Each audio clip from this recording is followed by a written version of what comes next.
to have a roadmap. You have to have a plan. You have to have a vision. Organize the dreams. Prioritize them. Determine a course of action. Break the goals into sub-goals. One thing I've learned, when you see a big task, you can be overwhelmed. Right, Portia? Mm-hmm.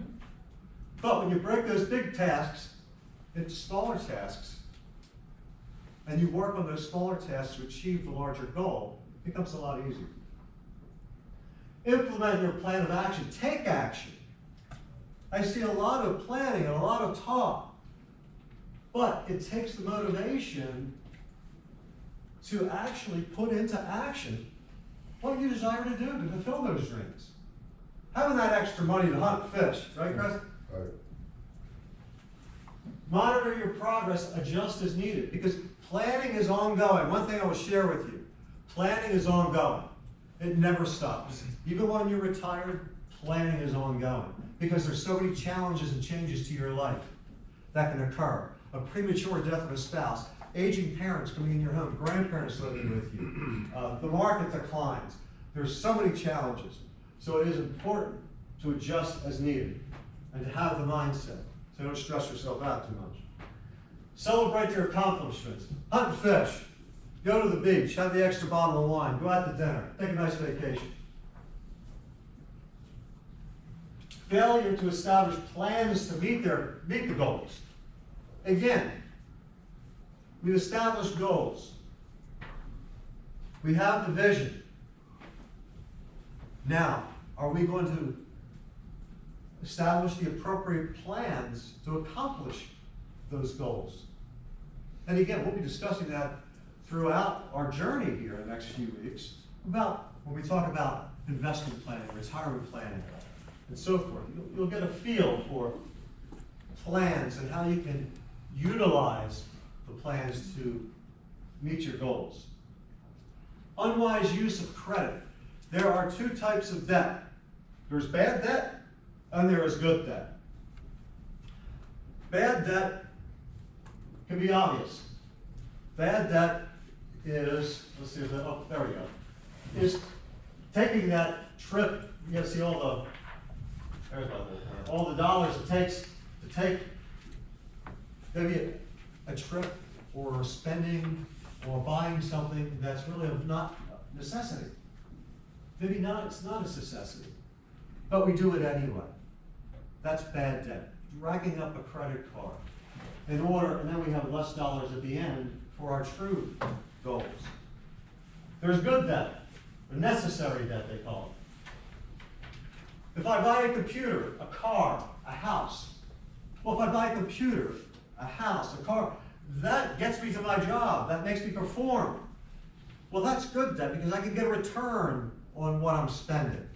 So if I go into debt and I have a return on that, that's considered good debt. So there's the difference. Using that debt wisely is really also a key, especially when you're approaching retirement or you are in retirement.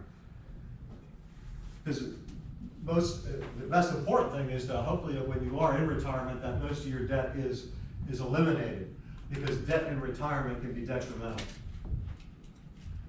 Controlling debt, I think all of us are probably aware. Pay cash for purchases, use your debit cards instead of credit cards. Close all non-essential accounts. Pay as much as you can off with each credit card, and once paid off, divert the amount to other savings. Again, this is huge also. I have a mortgage. I've paid off one debt. And instead of saying, hey, let's have fun with it, you can utilize it to maybe pay down other debt or a mortgage. So this is used in controlling the debt. Rare situations, don't sell investments to pay debts.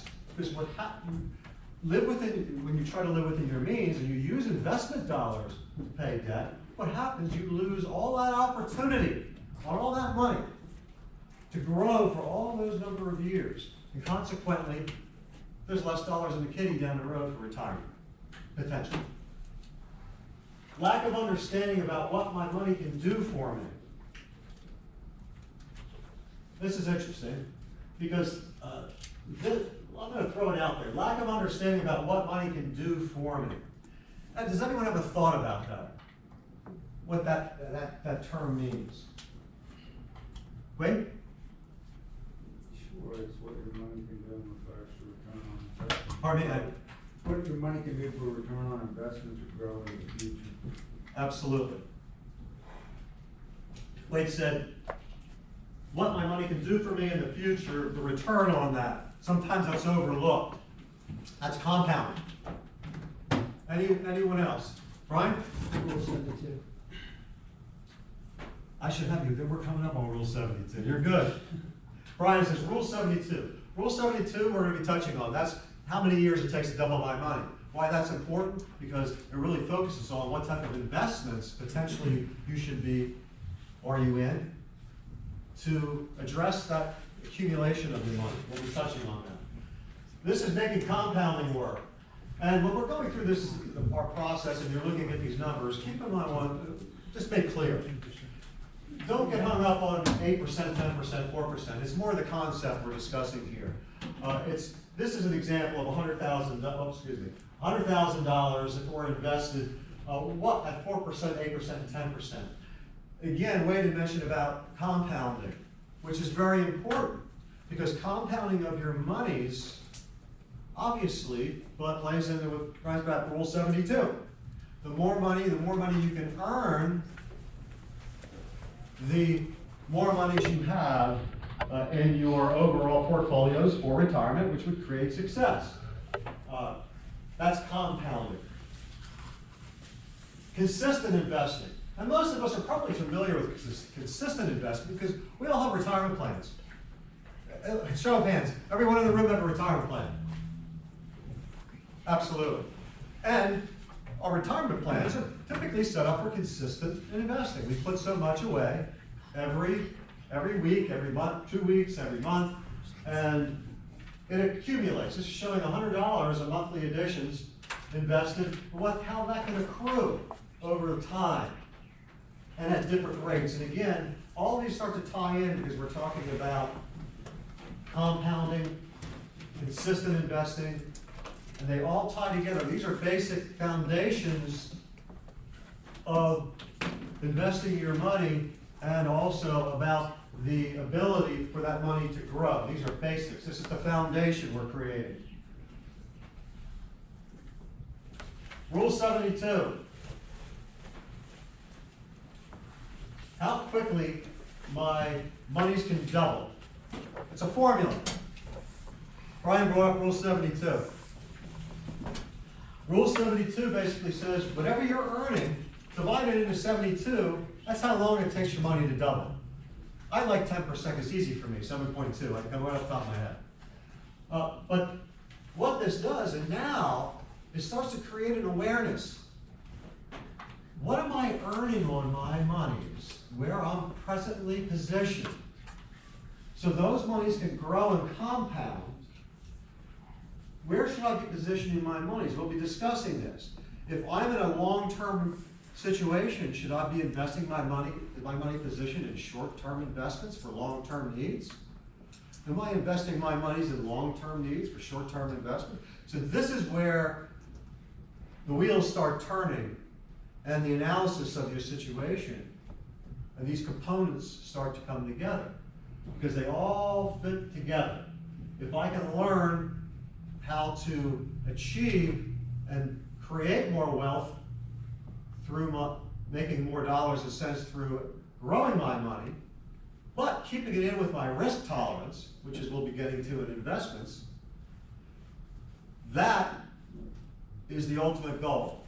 To minimize your risk and maximize your return within your risk tolerance. And we'll be discussing that. But Rule 72, so you can see, 3 year, if you get 3%, it takes you 24 years to double. If I'm getting 9, it takes 8 years. Well, think about that. If I'm using short-term investments for a long-term retirement savings, I'm not doing myself any favors. And we'll be discussing that. And this just illustrates to you in numbers. It's saying, Rule 72, at 10,000, 3% takes 24 years, at 6%, 12 years, and 9%, 8 years. Again, stressing the fact of what my monies can do for me, the foundation and basics of things. Procrastination, a costly mistake. We discussed procrastination. And this is an example of Bill and Tom. They each put $4,000 in. Bill starts when he's 45, stops after 10 years. Tom starts at age 55 and starts at for 10 years. But Bill's stopped after 10 years, but compounds over 20. That's a 20-year compounding period. Bill has $72,000. Excuse me, Bill's $40,000 value, $72,000 amount invested. I get them wrong. Tom and Bill. I reversed, I apologize. Tom starts at age 45. So Bill has $72,000 because he started late. They invested the same amount of money. But Tom, he started earlier, stopped, but has a higher value. That's procrastination again. One of the reasons, number one reason for challenges in retirement and retirement monies. So you see, if Tom invested for a full 20 years, he had 267. So again, trying to create that foundation and awareness. This is all about an awareness that the basics of financial basics are very, very important to create a successful retirement. Because again, as we go through our journey, you're going to find that all of the monies and what we're doing and what you're doing and how it's growing and where it's positioned, they, again, will all tie together. And they're, like I said, pieces of the puzzle. Stress of retirement. There's a number of events